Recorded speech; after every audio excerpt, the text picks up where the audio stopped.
What's going on, you guys? Welcome back to the Lockdown Defense Sports Network. I am your host, Robert Garcia, Young RG, as Coach likes to call me. And in today's episode of Lightning Lockdown Review, we are going to dive into the 3-0. Yes, baby, it feels so great to say the 3-0 Los Angeles Chargers Week 4 preview. With a very good chance to go 4-0 given the opponent. And of course, that is going to be. Oh, well, that doesn't show it now, does it? That's the show. Week 4 at the Giants. Now, Giants, obviously, a lot of news going on with them as well. The recent announcement of the rookie QB, Jackson Dart, now taking over as the starting quarterback. After Russell Wilson kind of had as bout of a roller coaster start to the season as you could. Week 1, no touchdowns, no touchdowns, under 200 yards passing. The following week against that terrible Cowboys defense, he throws for the most yards ever in a game for his career, along with I think it was 4 touchdowns. Ended up losing that game, and then week 3 this past week against the Chiefs. Same thing, no touchdowns. Obviously, they only scored 9 points on 3 field goals. Or I'm sorry, no, they did score a rushing touchdown from Cam Scadaboo. But yeah, no touchdowns and under 200 yards passing yet again. So the Giants, and after Russ basically got booed off that stage, the Giants and Brian Daboll have decided that this is now Jackson Dart's team. So there's a lot of implications to go into that, and we will talk a lot about it. However, first things first, we always dive into it, and that is the injury report for your Bolts. And looking over at the did not practice. Now, these are all going to be Wednesday practices. This is when the show is being recorded. Well, I take that back. This is being recorded on a Thursday. However, I'm recording this early enough on a Thursday where injury reports have yet to come out. So we are kind of in an unknown at this moment, given it in time. However, just going on the info that I have. So those who did not practice this week, of course, the biggest one of the bunch, the right guard, Kai Becton, with that concussion, did go out. I believe it was early second quarter in that win against the Broncos. Did not return. And usually there's like 2 signs to a concussion, as Coach alluded to in our electric shock review video of that Chargers win over the Broncos. Make sure to go check that out on the Electric Shock Pod. Little shameless plug there. But as he mentioned there, the Chargers, not the Chargers, teams, when a player has a concussion, there's usually 2 levels to it. If they stay on the field or on the sidelines, they have a pretty good chance to return into the game potentially, or maybe within a week, maybe don't miss anything, but miss any more time besides that game. However, if they are then taken into the locker room following that, it's usually a not severe, but it's a pretty they need to monitor it. And he will probably be out probably this week, maybe next week. Honestly, with him, it's obviously with concussions for any player, you'd never want to rush that back. So whenever just wish him a speedy recovery, and hope he returns to his dominant self when he does return. And of course, Will Dissly, with his knee injury, still not practicing. He did sit out this past game against the Broncos, which allowed the emergence of Oronde Gadsden. So this is kind of the reason why I keep the Dissly injury on here. I did mention in my last review video, if you guys checked it out, going into that Broncos game when Dissly was not practicing, I did say that this probably means a Gadsden elevation, and he balls out in that elevation. And what Harbaugh says, he's deserved and he's earned more playing time. I think we're going to start to see Gadsden solidify himself into that tight end 1 spot very, very quickly. He, in my opinion, knocking on wood, barring an injury, he should absolutely be this tight end 1 when the season comes to an end. Looking over on a little bit of a more positive side with the guys who were limited in practice today, right tackle Trey Pipkins, that knee injury still bugging him, that took him out of the Broncos game. He was kind of in and out of that lineup. Him and Austin Decalis were kind of shifting spots whenever Pipkins needed a breather. And Decalis, for what it's worth, actually performed pretty well in his few starts against that vaunted Denver D-line. So, obviously, if Pipkins is out, maybe Decalis, he'll have his hands full yet again. We'll get into that again, that Giants ferocious D-line with all that talent, although they haven't been necessarily performing up to expectations. However, again, I digress, getting too far ahead of myself. And then, of course, the other injury to Dante Jackson, that ankle, he was limited in practice as well. Dante Jackson has been an absolute stud in this secondary, in a position group that we as Charger fans kind of already felt very confident in, with Minter and Cam Hart, Tarheeb Still, and then a lot of people didn't really like the Benjamin St-Juste signing, but he's been playing very well. He had a couple of knockdowns in that Broncos game, but yeah, Dante Jackson has been. I'm pretty sure, I could totally be wrong on this, but I thought I saw some stats that he's been the best coverage cornerback. I think he's allowed the lowest passer rating in the league through 3 weeks so far. So he has just been absolutely incredible for us. Love to see him ball out. That whole secondary has just been playing out of their mind so far. So yeah, hopefully Dante, can be ready by game time. Limited practices on Wednesday. You usually feel pretty good about it because Wednesday is usually first day of practices. So if they're limited on Wednesday, you feel pretty good about their chances playing on Sunday. And it is an East Coast game, 10 o'clock West Coast time, start time for this game. So, a little bit of less rest in that regard by a couple hours. But I'm sure we'll see him on the field barring a setback. So what's ahead and what's to come, and the keys to victory that the Chargers will need to take this win against the Giants. Now, I said that it could be a very easy 4-0 to start the season. The Giants, there's one thing that I know a Harbaugh team won't do, and it's take any other team lightly. If a Harbaugh team is going to lose, they are going to lose because the team they are facing outdueled them or just beat them at their own game. They have to earn it. It's not going to be a case where a team stumbles into a victory against this Harbaugh coach team. So the first key to victory is just on the defense to continue that genius. Like we were just talking about with that secondary, that pass rush has been at times be at times very good. I think we're at 8 sacks through 3 weeks in the season, which isn't bad. It's almost about 3 per game, which is, over the span of 17 weeks, you'd take 3 a game. Now, obviously that's highly, highly unsustainable, barring you having a just Hall of Fame O-line in this day and age. The O-line, or Hall of Fame D-line, excuse me. The O-lines in this league now in this day and age are just too good. The O-linemen, the tackles are too athletic. So it's very, very tough to get quarterbacks on the ground. So if you can get 3 per game, you're very happy with that. But the thing is just very situational. Your sacks can all come on one drive and they're virtually ineffective. So just having those situational sacks on key third downs, key second and longs, things like that, stalling drives in that regard on third, getting them out of field goal range, forcing the punt, things like that, just keeping that work up. But I trust Minter, obviously with Jackson Dart being, the first start in his NFL career, it can go a lot of ways. The Chargers, for what it's worth, in their history are 2-4, or not in their history because I can't go back that far, but in the last, I think it's since 2000 maybe, they're 2-4 against rookie QBs. And the only 2 wins came from Duck Hodges against the Steelers.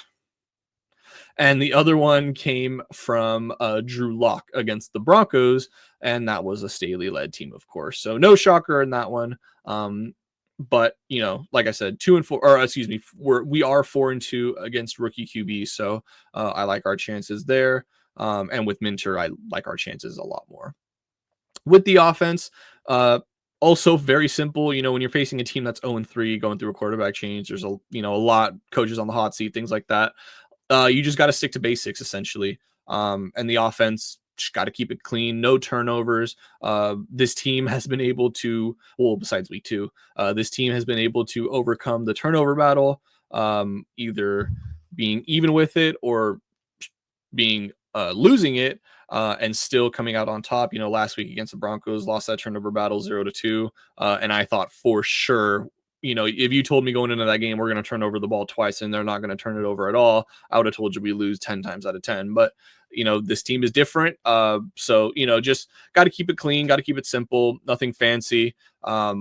kind of leading into that next bit there, weathering the early storm. Like I mentioned, that D line, they have some insane talent on that D line. Don't even need to mention, the rookie Abdul Carter, Kayvon Thibodeau, another first round pick for a couple years ago, Dexter Lawrence, Brian Burns, who they traded for from Carolina. I mean, they just have an insane front seven up there. But for what it's worth, they really have been kind of lackluster this season. The team, the D line is still young, and that team is still very young. And when you don't have an offense that is consistently keeping drives on the field, you get tired very easily. And we've seen this with so many great defenses in the past that don't have the offenses to complement them. So maybe that's what they're going to try to look for in Jackson Dart, to try to, keep some longer drives on the field, I should say. I just don't think, personally, and I said this on the Lockdown Defense live show that we do on Tuesdays, that if I were the Giants and I was Daboll, I would sit Dart for another week, because this defense, the way it's playing right now, I do not want to throw a rookie into that fire right now. And next week you guys play the Saints. I would much, much rather my rookie start against a probably going to be winless Saints team. I forget who they play. They play the Bills this week. Yeah, it's definitely going to be a winless Saints team. You're going to play an 0-4 Saints team. It is in New Orleans, so I guess, that part about wanting to start your rookie at home versus on the road. I just think the talent level, I mean, the Chargers are arguably a top 5 team in the league right now. Saints are arguably a bottom 3 team.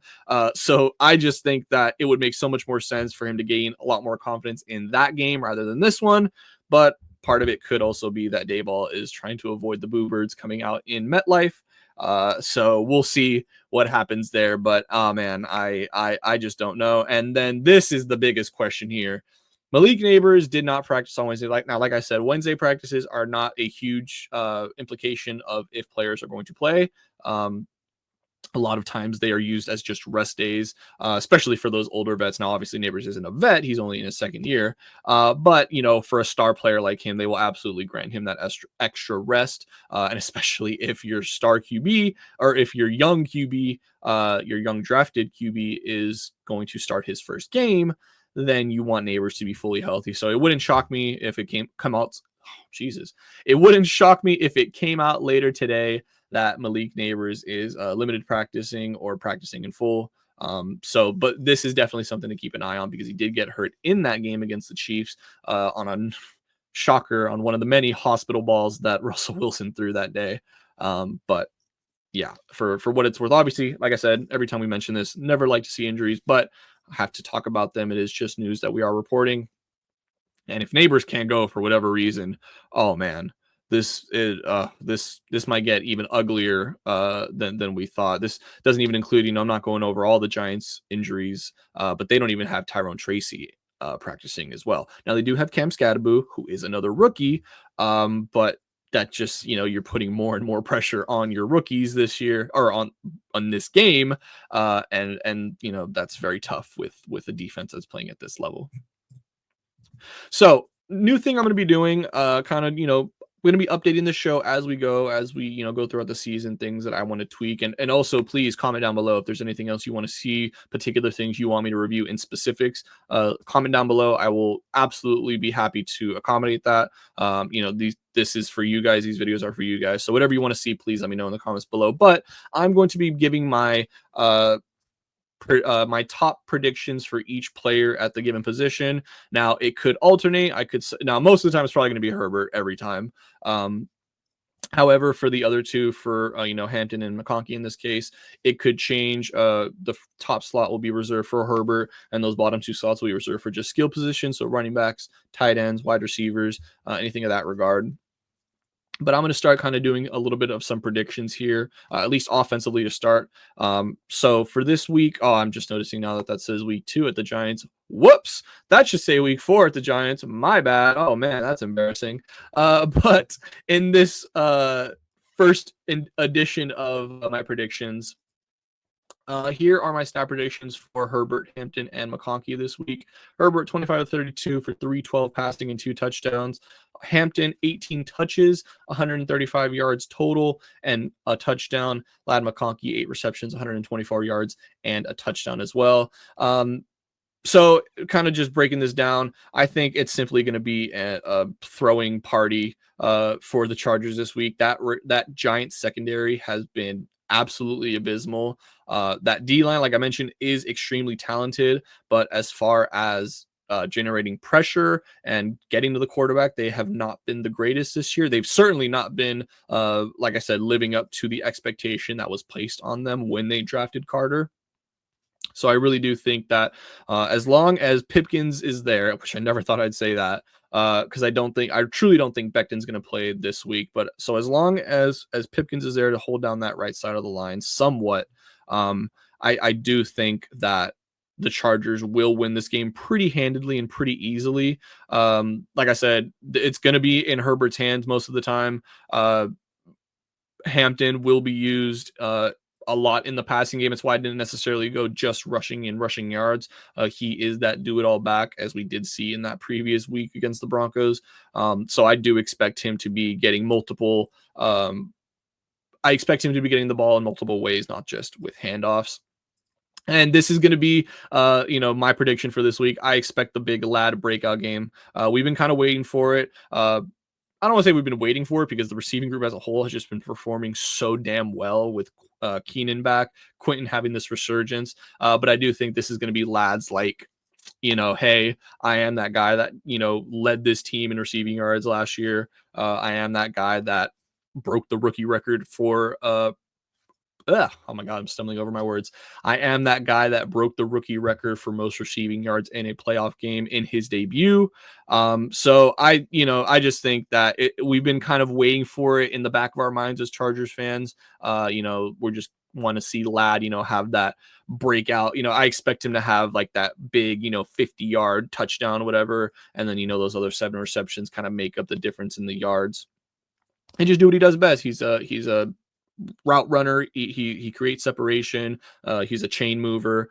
He's just a mini, smaller, kind of faster Keenan Allen in a sense. So seeing those guys line up together, I've already mentioned it, line up together, opposite sides, run routes together, man, it is extremely fun to see.